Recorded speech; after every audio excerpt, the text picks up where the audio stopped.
We're all about building skills here. Skills that will help us move through the hard parts of life a little more easily and a little more comfortably. It's those skills that go a long way in keeping us sober. In this episode, we've invited 3 inspiring women to come share with us how they deal with insecurity and what they've done to increase their self-esteem since they stopped drinking. If we can learn healthy ways to step out of our insecurity and into confidence, we'll be able to handle life much better. Stay tuned for some great insight and some helpful tips that you'll be able to use the next time insecurity gets the best of you.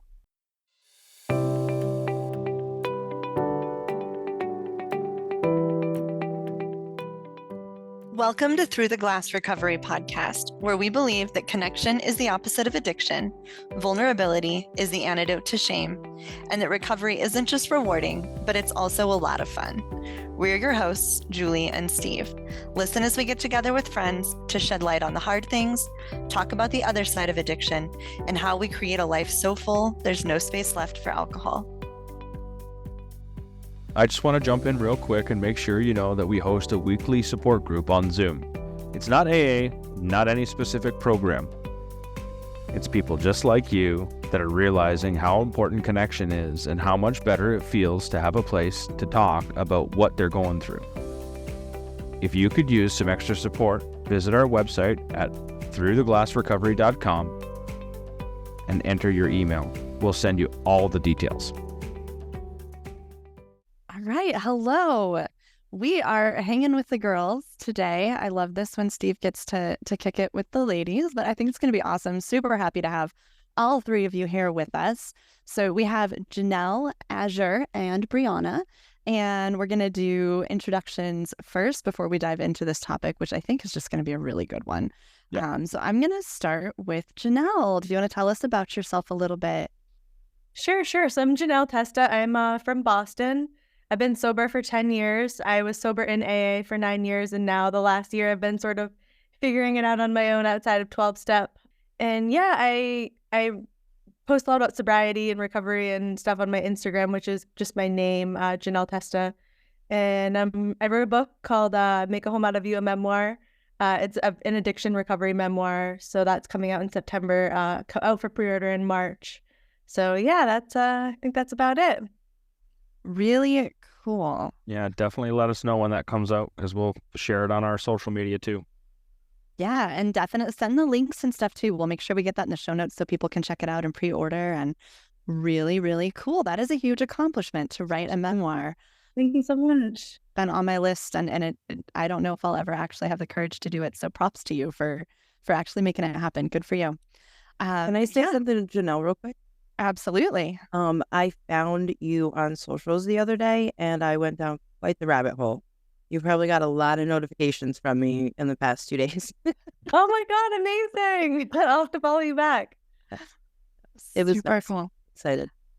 Really cool. Yeah, I love the way this podcast always brings the right people together and connects people who really needed to meet. It seems like the universe just has a way of making that happen. So really cool. And we don't plan these. We send out invites, and then you guys all pick the date that you're available. We don't say, let's have these 3 ladies and try that. No, this is just the universe working its magic. We love it. We love to see it happen. So yeah. So next we're going to go with Azure. All right. Hey, so my name's Azure. I'm 34. I live in Federal Way, Washington, which is like 30 miles south of Seattle. I'm a mom of 2. I've got a 1-year-old and a 3-year-old. And outside of my sober life, I'm a hospice nurse. That's what I do for my job. I've been sober for a little over a year. I actually celebrated my 1-year sober date on February 5th of this year. So thank you. It was really cool. See, I'm just now over the hump of just really doing what you need to do to get through that first year. And now I'm kind of in what a lot of people would consider like the hard part, the hard work, And so where all the inner work is done and stuff. So I'm just facing that challenge head on and taking it day by day. So I've loved this community. I've loved everything that I've learned so far and all the people that I've been meeting, especially on Instagram, like where all of us are.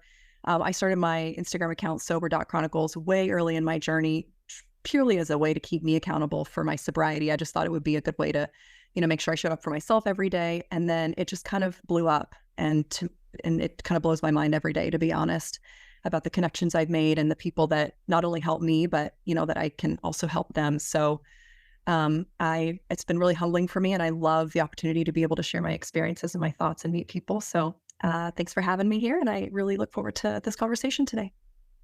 Yeah, thank you so much for being here. I have to say, when Steve and I got on Instagram, which we did, basically just to promote the podcast, yours is one of the earlier accounts that we followed. And so I'm all about like vulnerability and on it, like raw honesty and all of that stuff. That's just, I really feel like, I don't know, an attraction to that kind of people. And you are one of those people. You are just so honest in your posts on Instagram, and I love it. It's so refreshing. So Thank you. Thank So you. much. Yeah, thanks for doing what you do. Yeah. And of course, last but not least, we have Brianna. Hi. Hey, ladies. And my Steve. name's, my name's Brianna. I'm from the capital region of New York, like Albany, I guess, because other people wouldn't know that. I live in Western New York by Canada now. I'm celebrating 4 years on February 27th. And I'll say it that way because it's going to air after. Yep, right on. Oh. So 4 years on 4 years on February 27th. I am part of Blacklist Podcast. Last week, I started FTK Mom Talk. Recorded the second episode today. I'm actually coming here from there. Fuck them kids, Mom Talk. Let's find it. Then, I mean, I love everybody in the community. And I got sober with Matt. And I have 2 years off of Suboxone since I last dosed. And getting sober it's been amazing. Been wonderful. Really cool. Well, thank you so much for being here. We will definitely include links to your podcasts in our show notes so that our listeners can check that out. And just really glad you're here to share your story. So for the topic, I think a common challenge for nearly everyone is dealing with low self-esteem and feelings of insecurity. When you're in recovery, struggles with self-esteem can even trigger a desire to drink. It's a process though, right? Sometimes starting from the ground up when we get sober to build a healthy sense of self-esteem and self-worth. So what does that look like for you? How has self-esteem played a role in your recovery? And how have you learned to build it up? You guys are welcome to dive in. There are no rules here.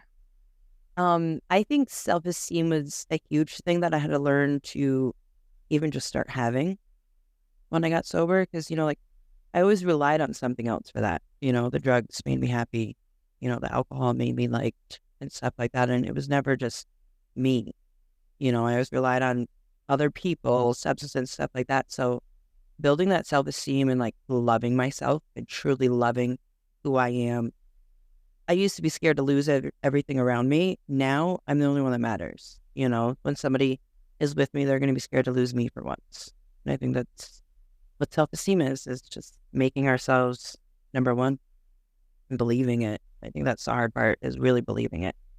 Really believing it. Yeah. Yeah. Making those changes, in our lives and stuff like that where, we're good, grounded, starting our lives. I was just talking about this a little while ago. Like, some people look at their lives and they're like, I'm 40, let's say, I have nothing.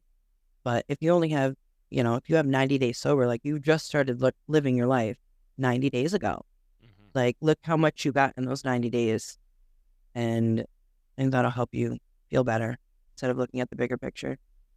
Yeah, I'm hesitant to say like I had no self-esteem before sobriety and then I got perfect self-esteem after sobriety because I had a moderate amount of self-esteem, but I feel like it was like extrinsically based. Like it was always on my performance, my relationships, my drinking, like whatever.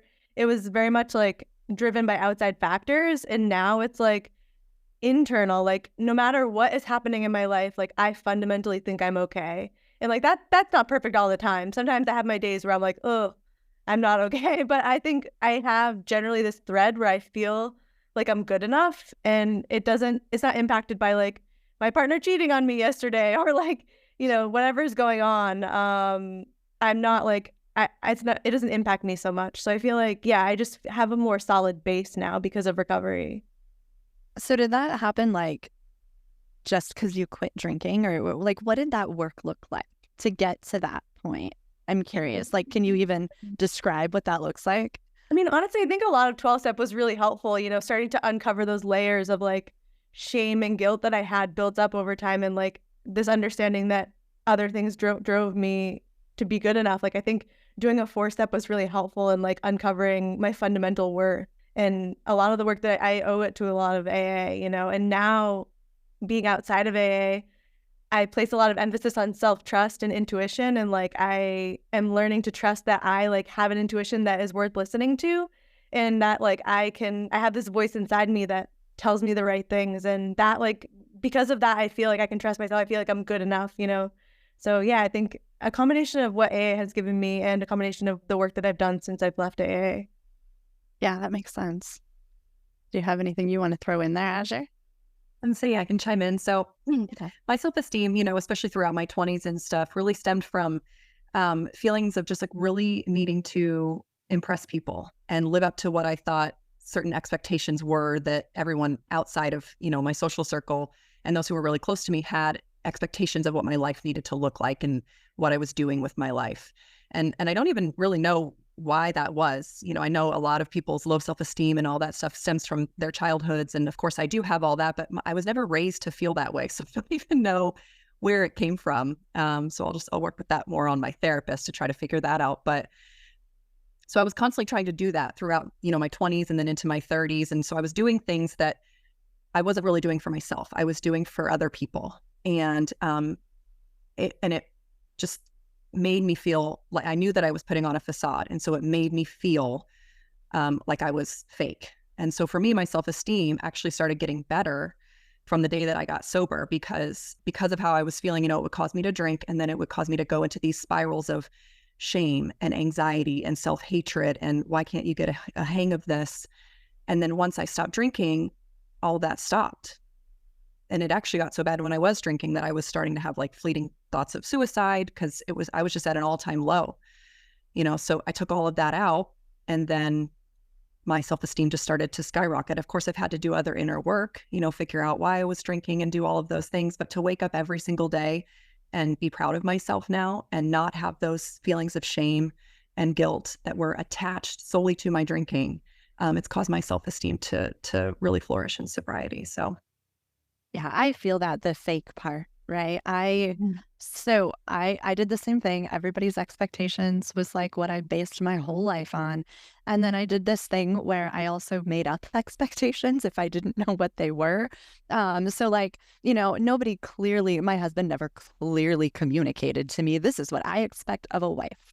So instead of just being myself, I was like, here's what I think he expects of me. And then I just started hustling to try to make that come true. Obviously, that bar was like a million times higher than he would have ever set it, right? Because I think that's what we do to ourselves. We set our bar so high that it's impossible. And I just assumed everybody else's bar was set that high and that I had to just constantly be trying to reach that.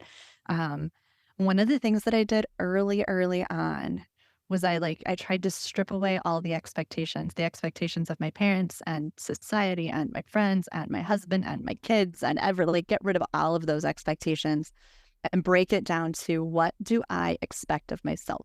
What does a good enough mom look like to me? What does a good enough wife look like to me? You know, I live in a really small town, so I was really involved in the community. What does good enough for me look like when it comes to serving on the community and, you know, the committees and the boards that I was on? And I actually sat down with my journal and I wrote out, like, what does a good mom look like? A good mom sometimes yells at her kids, but also loves them, and they know that she loves them. And that's kind of the list that I made. And I mean, I'm a journaler, so I wrote a lot of pages. But to be able to strip it all away and go to, this is good enough for me. This is what I expect of myself. And as long as I can be these normal human things, then I'm okay. And I think that was really like and I must have done that like a month or two into recovery, because I was so exhausted trying to keep up with all these expectations that I was miserable and I couldn't drink. So I had to figure something out. So it was really early on in the journey, but I think that was like the foundation for me of getting into to the point where I was just okay as I was without being so perfect and always overachieving. I love the idea of like good enough, because I feel like when I think about self-esteem, my sponsor told me early on that like self-esteem happens from doing esteemable acts, that like you build up these acts, but they don't have to be perfect. Like it could be just journaling or taking a shower, or like these little acts add up to self-esteem, and like it's just good enough. Like it doesn't have to be this perfect thing where I'm doing everything super well. It's just, yeah, these small little acts that add up. It's about the little things, right? Doing all the little things are those little building blocks to being able to actually feel better about yourself. For me, it's almost like the great reset. The expectations that I thought I had for myself, and I'm reminding myself now of what work looked like, and there was a crap ton of expectations at work, and there was even more expectations of how I was to perform at work, and I would let myself down constantly because my expectations of myself were really, really high. And I started letting go of all of it. Like all of the expectations needed to be reset. I hermited. I stopped doing all of the extra things, and I went right down to bare minimum, and then I started picking things back up again. What is going to work and what isn't going to work, and then learning how to stand up for myself. I never knew how to stand up for myself. I never knew how to say no. I always said yes, or I shut up, and I just let people put words in my mouth or expectations on me. And I didn't know how to communicate. I didn't know how to communicate in like a good, healthy way. And so a lot of the times if I didn't have the words, then I wouldn't say anything, and then I would be left holding that bag, because that's a bag I'm holding if I don't say anything. Silence is acceptance unless you say otherwise, right? And I had a boss that told me that silence is acceptance, and then I'm too scared to say anything or stand up for myself in front of a group of people. Well, that's all self-esteem. That all comes from the inside, believing that my thoughts are worthy, believing that my voice matters. It's not believing that everyone else thinks that my voice matters that makes that okay. It's me believing that my opinion is actually worth a grain of salt. And if you don't like it, that's fine. I had a really a hard time with people not liking my opinion. And then I took that personally. For sure. I think what you hit on there is huge. Learning to stand up for yourself is how you said like that, like starts snowballing self-worth and self-esteem. You do it once and you're like, holy shit, that felt amazing. Mm-hmm. And then you're like more able to do it. I remember the first time I stood up for myself, and it wasn't even big. My husband said something and it was a little bit snarky and it hurt my feelings. It wasn't horrible, right? But normally I would have just internalized that and kept silent, and then I would have stewed, and then I would have felt really bad about myself, and then I would have resented him, the whole mess. And so to just be like, hey, this thing you said hurt my feelings, and I'd appreciate it if you didn't do that. And he was like, oh, I had no idea. Yeah, I didn't mean it that way. And then I was like, I did it. I stood up for myself. And when you do it, even just in those little ways, you build so much self-worth and confidence and belief in yourself. I think that's a really important point. One of the other things I did early on, I was guilty of saying sorry a lot. Mm-hmm. And every time I said sorry for something I didn't mean, I minimized myself. And that just cuts at my own self-worth and my own self-esteem. I'm doing it to myself. I'm literally guilty of knocking myself down, not having the courage to see the other side of that. So I wrote down, it was like early day, I was in day 100s, and I wrote down my own definition of what sorry meant to me. And after that day, if when the thought came to my mind about apologizing for something, if that didn't meet the definition that I wrote down for myself, I shut up.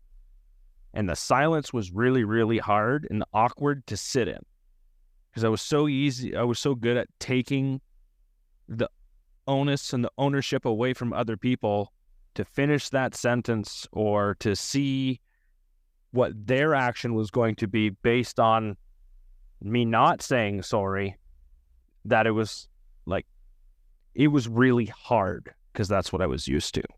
But a lot of my self-esteem and self-confidence came from not apologizing for something that did not require an apology.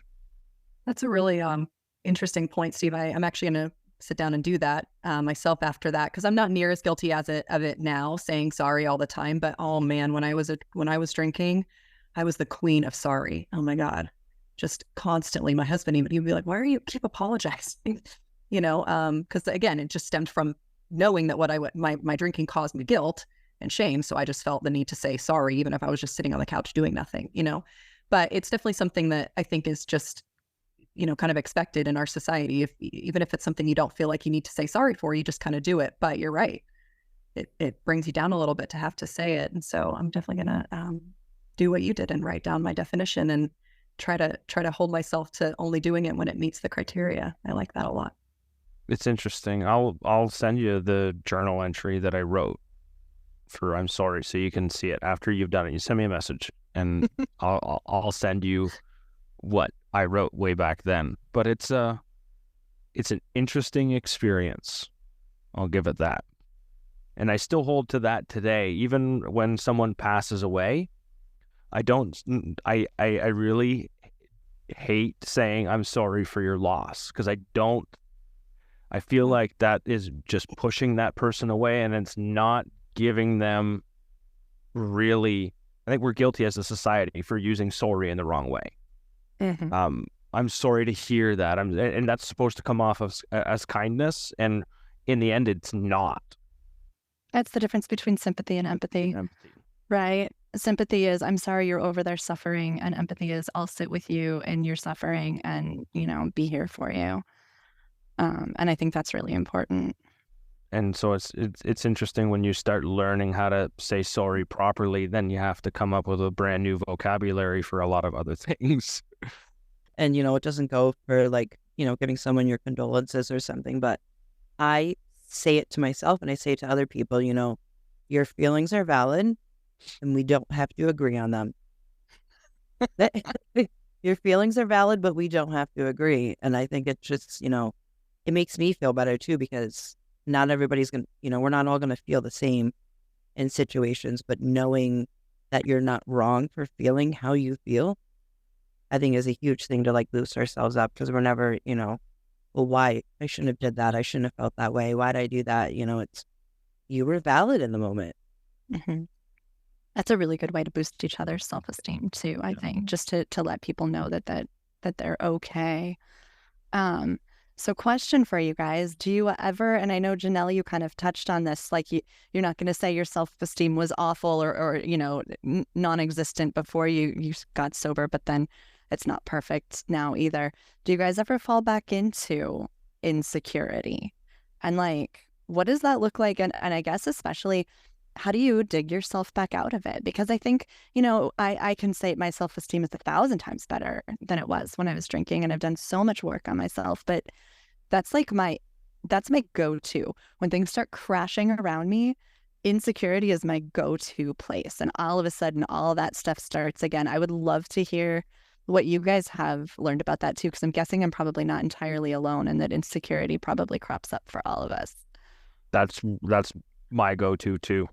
It gets stressful and it gets hard, and the first place I go to is insecurity, is where I'm most vulnerable, and I can pick away and chew away at that like it's a scab. It's hard. Yeah, I think when I go there, which happens, sometimes I just think I'm a piece of shit. Not this is a bad situation, this is unfortunate, or you're not doing your best. It's just I am fundamentally broken. Sometimes my brain goes there, but I have more skills now, whether that's within or externally. I have therapists and resources that I'm able to pull myself out of it a little bit quicker, where I'll be there for a few hours, maybe even a few days, but I don't live there anymore. I used to live in that place, where I was always just bad. And I feel like I'm able to be to reason my way through. And if I can't reason my way through, I action my way through, yoga or journaling. And, those little esteemable acts that I was talking about, add up. And they pull me out of that place. But yeah, I definitely go there. I love that. If I can't the action your way through. No, go ahead. What'd you Yeah, I have? was just gonna say, just like Ginelle said, definitely happens to me too. And I used to live there too. So as instead of just constantly feeling insecure, like I had been for the last almost decade of my life, they definitely still come and go, especially as a mother. Mom guilt is a real thing. It happens with just the tiniest little things. And especially a lot of mine has to do with kind of the things I was doing when my kids were little, in regards to my drinking. And I just kind of think back to those things and I start to get a little, I start to feel a little insecure and have regrets. But then I just try to pull myself out of it and just think, it's okay to reflect on what you did and who you were and what you were doing at that time. But I just remind myself of how far I've come and how much potential I have to achieve, to do better in the future. And that really helps pull me out of whatever insecurities I'm feeling at that time. I also did a really interesting self-reflection on a yoga retreat that I went to this past summer. And I was relatively new to being sober. I think I was like 3 or 4 months sober. And she had all of us stand in front of a mirror. And there was a group of probably 20, 25 women. So we were all not only just being vulnerable for ourselves, but in front of everybody else. And we stood in front of a mirror and we sat there and we talked to ourselves about what we're proud of within ourselves, what we've accomplished, what we, just anything that really popped up, but it had to be positive and you had to look yourself in the eyes. And I don't know if any of you have ever done that, but I certainly had not. And it was incredibly uncomfortable. Yes, it was very scary, but it was transforming. I mean, and I do still try to do that every once in a while, especially if I'm feeling really down, to just try to bring me back to a place where I feel good about myself again. So definitely something to try. It is so awkward at first, but it was a really awesome activity. I can't imagine doing that in front of other people. I would have a hard time just doing that with myself. Right. That's amazing. It was, by this time we had spent like 3 days together. It was all about vulnerability and all about self-worth and all that. So we, all the walls were down. We were just like, everyone was crying. It was awesome. But yeah, it was great. That sounds like an amazing experience. It was. It does. Really cool. Even from a guy's perspective, that sounds like an amazing experience. Yeah. Yeah. What about you, Brianna? Do you still do insecurity stuff? Do you still find yourself in that place? Oh, absolutely. Especially, like Asher was saying, like thinking back to the mom that I've been, and all, not thinking about, how long I've been a good mom and a present mom for my kids, but I don't know why I don't think about that. I think about the other stuff and it's tough. But, another thing I say is, feel your feelings. Like Ginelle said, or Janice, you can sit there and feel them, but I have skills now. I'm not going to sit there and dwell on something for a couple days. I'm going to feel my feelings and go on about what makes me happy instead of being upset. And I think I used to focus a lot on that while I was still in addiction. Why me? Why me? Why is this happening? Why is this happening? And I realized that once I went through a lot of counseling and a lot of therapy once I've been sober. So it's a lot of work to be able to pull yourself out. And I don't want to say like I'm not insecure, but those moments as, I'm getting further and further into my recovery and growing my self-esteem, they happen a lot less now. They don't go away, but it's gotten better. I think too, there's I don't know, like I'll find myself being insecure and then the first thing I do is, oh my God, what's wrong with me? Why am I active? Why do I feel this way? Like it's all wrong and like I shouldn't feel that way. And I know for me, like one of the biggest things that makes me spiral is going into why do I feel this way? I shouldn't feel this way. I should be able to feel differently and these feelings are wrong and then it just makes it worse. So when you talk about feeling your feelings, like there's that, it's okay that you're feeling insecure right now. This is valid. Like I'll say that to myself, that's fine. Here's the situation. Here's what happened. This is how I'm feeling. And, I have this handout that I give to clients, but it walks you through that process. Here's the situation. Here's what happened. Here's who was there. Here's what I'm feeling. And then the last question is, what do I need to do now to take care of myself? And I think that's such a powerful question, because a lot of times when we're in the feel your feelings state, it's like, okay, I'm done feeling it. I'm tired of feeling this way. Now what? And I think maybe that's where the action comes, like Ginelle was talking about. Like you can process it, but then what do I need to do to take care of me is such a cool way to give yourself some direction and actually do something about it, even if that just means like take a nap, right? But at least you're doing a thing. I think that's really cool. So I was doing some reading, and this wasn't in preparation for this episode, but it's come up a couple times. It's I'm sure you guys know about Brene Brown, but her book, I Thought It Was Just Me, and I've read it a few times now, but she talks about the 12 categories of shame. And these are all like things that almost universally we all feel shame surrounding. One of them is appearance. One of them is parenting and motherhood. I know that's come up for you for a couple of you. Things like success and wealth and mental health and addiction and sex and all of these things. But apparently these are areas that we all tend to feel shame. And I think that a lot of that, the insecurity and the low self-esteem, comes from not dealing with the shame surrounding those different areas of our lives. I don't know. Well, shame is I am bad, right? And guilt is I did bad. So it's guilt, I can action my way out of guilt. Shame, I can action my way out of that too, but it looks a hell of a lot different. And then I'm guilty of confusing both of them, because I go directly to I am bad, not I did bad. Even though if I did something bad, I could just apologize for that. We can move on. But shame is all a self-esteem thing. Yeah. I was thinking about what Brianna was saying about being like therapized, like being in a lot of therapy. My therapist has taught me like this overgeneralizing thing that like instead of saying like this situation is bad, this action was bad, it's I am bad. You know, it's like it always goes to that shame piece. But it's that overgeneralization that gets me every time. Yeah. For me, I like to tell on myself. I'll reach out to a friend or two, sometimes three, if needed. But that's when I'm in a place where I'm having a hard time of digging myself out of my own hole. And I'll say, like, I'll tell a friend that this is the hole I'm in right now, and this is the insecurity that I'm dealing with. I can be aware of it. And a lot of the times when I'm in that hole, somebody else will reach down and either give me that outside affirmation, because I still need some of that outside affirmation to help dig me out. Like this isn't a game I think that I play alone. I've played this game alone plenty enough beforehand, and that didn't do me very good. That was very isolating.